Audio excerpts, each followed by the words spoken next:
Hi, I welcome you all on my channel, An Evolving Mind of Compliance. Today, I am going to bring a very relevant topic which has been very mistakenly understood across the compliance industry, particularly the sanction compliance. It is called the transshipment.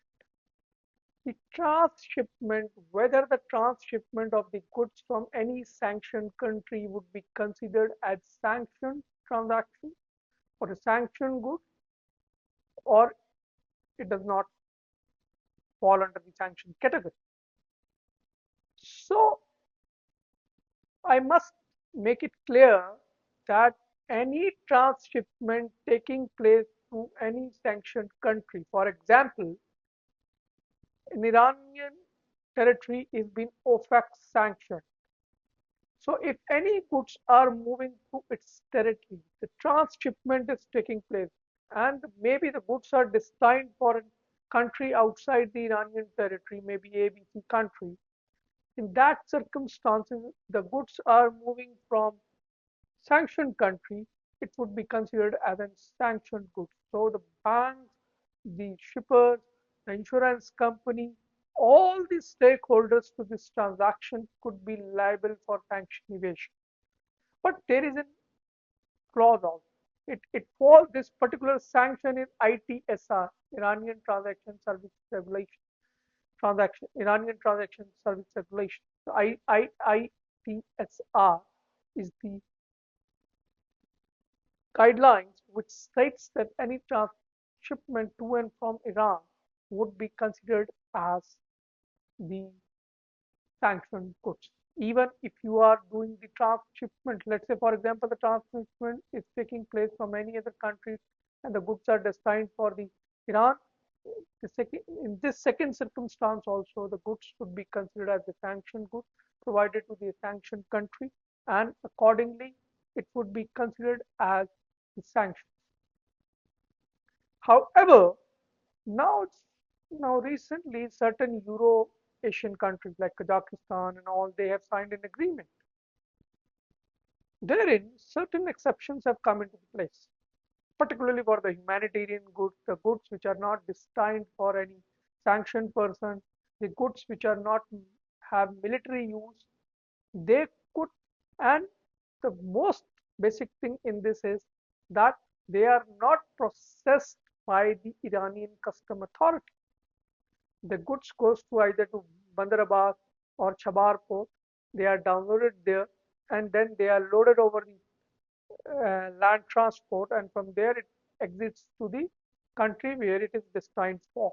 And on the custom documents, it is clearly written where the goods are ultimately destined for, particularly the goods which are humanitarian in nature, like vegetable, textile, fruits, medicines, and all those things. Thirdly, there are other commodities also which could be transshipped in this way through this Euro-Asian countries. Those would not be falling under the sanctioned goods. Particularly, the goods should not primarily, they should not be US originated goods. Even if they are US originated, there are certain more exceptions to it. But yes, as long as they are not US originated, not processed by the Iranian custom, they are just using Iran as one of the transit country for their economic trade because of certain things, particularly with Euro-Asian countries, then those would not fall under the sanctioned category. So any financial institutions processing such transactions should not outrightly reject that the goods have transshipped through the Iran, so they are sanctioned. Point number one. Point number two is that the transshipment should not be considered non-sanctioned. That certainly, because it is just transshipping through the country, sanctioned country, it is not destined for that ultimately the country where the goods are considered as sanctioned, then this is also not to be taken for granted. So we have to have a careful review for this particular uh, due diligence, particularly for the financial institutions. The foremost and important document is custom document. It always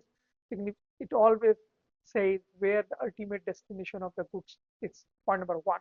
Point number two is the second most important document is insurance. We can always take an insurance.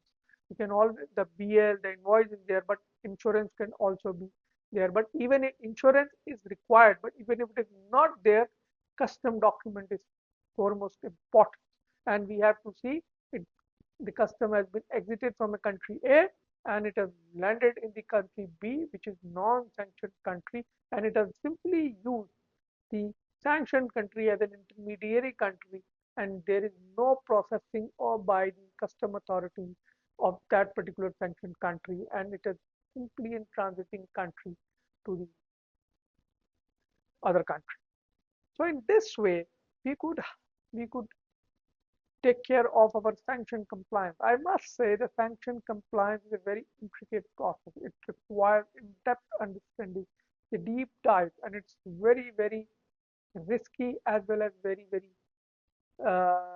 means very risky in a sense that it could immediately invite any sanctions to any of the financial institutions, shippers, or any kind of entity involved in the transaction. But at the same time, undertaking transaction well within sanction compliance framework could always enhance the financial institution reputation, could always enhance its business, could always enhance its entire legal framework in a way.